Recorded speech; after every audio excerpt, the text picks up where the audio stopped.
Hello guys, welcome to EGI online classes. आज के इस वीडियो में मैं आपके लिए लेकर आया हूँ कक्षा 8 के हिंदी के पाठ्य पुस्तक वसंत भाग 3 का एक स्पेशल चैप्टर जिसका नाम है पानी की कहानी।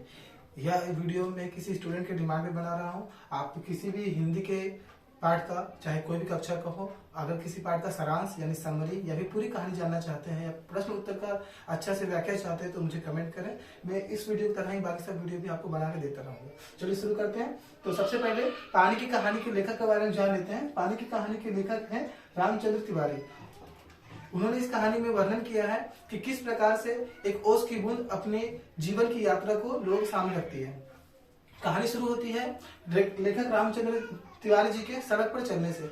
लेखक रामचंद्र तिवारी जब अपने सड़क से यात्रा कर रहे थे तो एक पेड़ के नीचे से गुजरते हुए अचानक सुबह का समय था। अचानक उनके हाथ की कलाई पर एक ओस की बूंद गिर पड़ी और वह ओस की बूंद बहुत ही ज्यादा क्रोध और घृणा से भरी हुई थी, क्योंकि उसने कहा कि मुझे इस पेड़ के पत्तों ने त्याग दिया है, मुझे ये अपने पास रहने नहीं देते। अर्थात आप लोगों ने देखा होगा कि पेड़ की पत्तों पर जब पानी की कुछ बूंदें पड़ी होती है तो वो थोड़ी गर्माहट के बाद नीचे गिर जाती है। तो ओस की बूंद ने ऐसा कहा कि पेड़ के पत्तों ने मुझे त्याग दिया, मुझे अपने पास रहने नहीं दिया।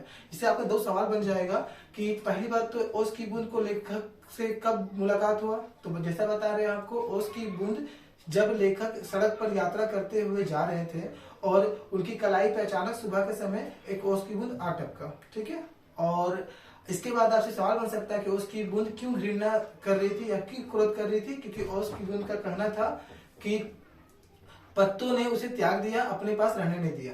तब जब कहानी आगे बढ़ती है, जब हाथ की कलाई पर यानी लेखक रामचंद्र शुक्ल के हाथ की कलाई पर जब ओस की बूंद वहां पे गिरी थी तो वो ओस की बूंद लेखक से बात कर रही थी। यह एक काल्पनिक कहानी है, इसलिए इसने ओस की बूंद बात करी थी लेखक से कि किस प्रकार से उसकी यात्रा यहाँ तक हुई। तो ध्यान से सुनिए कहानी। इसके बाद सबसे पहले ओस की बूंद ने कहा कि मेरे पूर्वज हाइड्रोजन तथा ऑक्सीजन है। हाइड्रोजन तथा ऑक्सीजन हमारे पूर्वज हैं। जैसे आप जानते होंगे, यदि आपने विज्ञान की कक्षा में पढ़ा होगा तो जल का रासायनिक सूत्र होता है यानी कि chemical formula of water H2O, जिसमें हाइड्रोजन और ऑक्सीजन दोनों की मात्राएं होती है। अर्थात हम कह सकते हैं कि हाइड्रोजन और ऑक्सीजन के मिलने से ही आपका जल का निर्माण होता है। तो जल का निर्माण हाइड्रोजन ऑक्सीजन के मिलने से होता है। कहानी में भी इसी प्रकार बताया गया है कि उसकी बूंद ने कहा है कि मेरा पूर्वज यानी हमारे पूर्वज हाइड्रोजन तथा ऑक्सीजन थे। अब यहाँ से कहानी पूरा डीपली समझिएगा।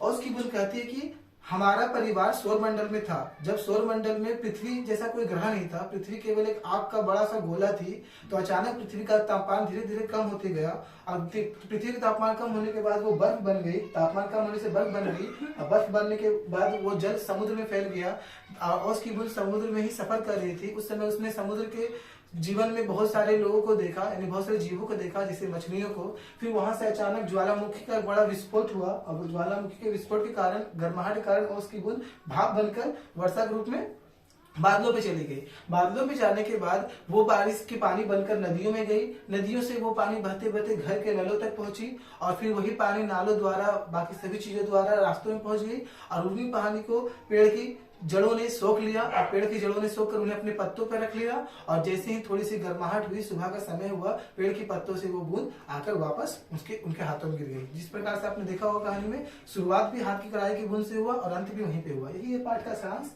आपको कहीं भी कोई डाउट हो तो आप फिर से कमेंट कर दें। अगर आप इस वीडियो को लाइन बाय लाइन पढ़ना चाहते हैं या फिर इस चैप्टर को लाइन बाय लाइन जानना चाहते हैं तो वो भी बताएं। चलिए कुछ प्रैक्टिस कर लेते हैं सवाल पे, अगर आपने समझ लिया हो तो। यदि आप क्लास 8 के हैं तो जरूर इस पर ध्यान दीजिए, अर्थात नहीं है तो जो क्लास 8 के बच्चे जिनके लिए इस पाठ जरूर उन्हें शेयर कर दें। जैसा आपको दिख रहा है, लेखक को ओस की बूंद कहाँ मिली, तो इसका जवाब आप लिख सकते हैं, लेखक को ओस की बूंद प्रातः काल में पेड़ के नीचे सफर करते हुए मिली। अचानक ओस की बूंद उनकी कलाई पे आ गिरी। ठीक है, चलिए ये तो कंप्लीट हो गया। दूसरा है, ओस की बूंद क्रोध और घृणा से क्यों कांप उठी। तो जैसा मैंने शुरू में बताया था आपको, ओस की बूंद क्रोध और घृणा से कांप उठी क्योंकि ओस की बूंद का मानना था कि पेड़ के पत्तों ने उसे अपने पास ठहरने नहीं दिया। ठीक है, चलिए अब तीसरा और चौथा सवाल आप खुद ट्राई कीजिएगा।